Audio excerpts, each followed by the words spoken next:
President Trump's pushing a series of crises around the world all at once. There are escalating tensions right now with Iran. We're sending bombing teams over there. The Pentagon is ordering the U.S. Abraham Lincoln over there and other military assets right over there to Iran to start something, perhaps. In Venezuela, the Trump administration has so far been unsuccessful, but trying to knock off Nicolas Maduro by, what, bluff? But they're pushing him.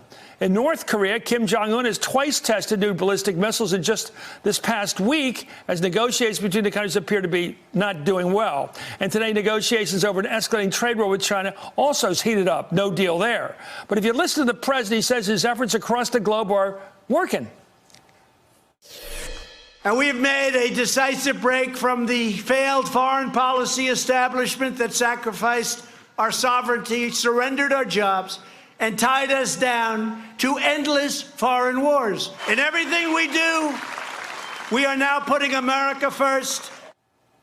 Endless foreign wars. It looks like he's cooking up right now. Back with me now is Ben Rhodes, former Deputy National Security Advisor under President Obama. And joining me is Jonathan Lemire, White House reporter for the Associated Press.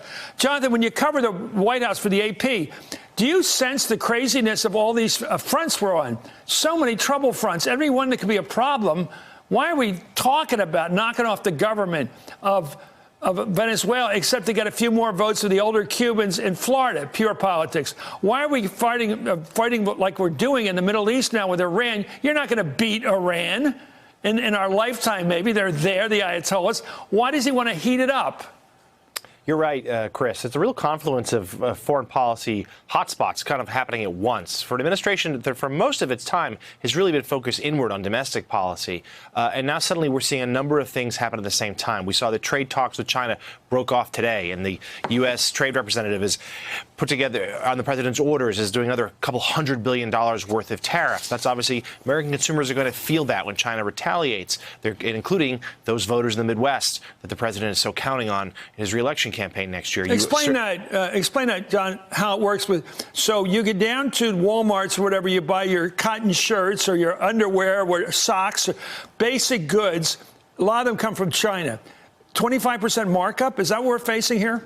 It's possible. If this continues to escalate, that's exactly what consumers, your average American, goes to a store like that to try to buy basic goods that they need every day and every week, and they're going to be paying more because of what the president is doing right now. And it's not just China, as you said. The Venezuela maneuver there, certainly there are human rights abuses there, but it does feel like a political play with an eye on Florida. And North Korea in particular, I'd like to focus on just for a second. The president has bet big there. That's where he thinks that he can really make a difference. He has, felt that is the most dangerous regime on earth, and he believes that, because of his sheer power of personality, the rapport he struck up with Chairman Kim, he can get North Korea to give up the weapons that they feel is necessary to their very existence. How do you get a guy, how do you charm, I mean, charm does work in life, we know that. How do you charm someone, there he is on the left, Kim Jong-un, who carries around apparently his uncle's head in a box, the guy he killed?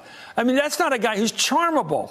Right. John? I would tend to agree with you, Chris. But the president believes that he can. I was in Hanoi for that summit when it fell apart in stunning fashion. The president has said that this sort of soft approach with Chairman Kim had paid dividends. He kept pointing to the fact that North Korea had stopped its missile tests. Well, that's now changed. Those tests have started again. So that really points to the limits of what the president has done. He has not gotten anything out of Kim substantial. North Koreans, of course, are looking for sanctions relief. That hasn't happened yet either. And there are real concerns around Washington that we may be heading hurtling back to where we were 2 years ago, when the president was talking about fire and fury and unleashing bellicose rhetoric. Tension escalated throughout Asia.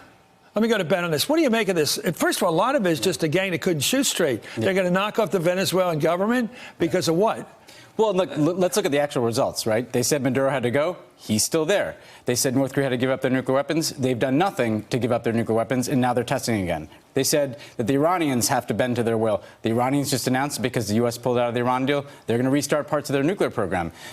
With China, all he's doing is hurting U.S. consumers with this ratcheting up of trade. It's not just the prices; it's also soybean farmers who can't sell their goods into China. So across the board, but there's one area he's making. We got to deal with the Chinese on trade, don't we?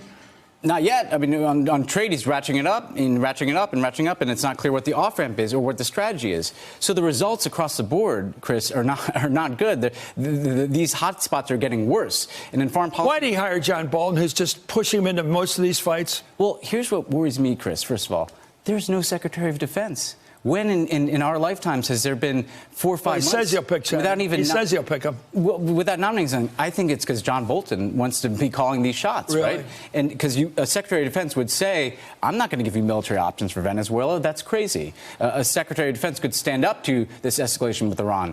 They don't seem to want that there. The one thing that Democratic voters and Republican voters agree on is they're sick of the wars in the Middle East. And the reality is Trump said he'd get us out of them. He's escalated the war in Afghanistan, and now he's risking new wars in Iran and Venezuela. I don't know a single Trump voter who wanted Bolton in there. Yeah. Trump ran against that crap. And Democrats should stupid be wars. saying he broke his promises. He lied. He said he'd get us out of these wars, and he has not done that, and he's risking Mr. President, John Bolton is not your buddy. Not that you listen to me. He's not your buddy. Get rid of him. Thank you, Ben Rhodes. Thank you, Jonathan Lemire. Hey there, I'm Chris Hayes from MSNBC. Thanks for watching MSNBC on YouTube. If you want to keep up to date with the videos we're putting out, you can click subscribe just below me or click over on this list to see lots of other great videos.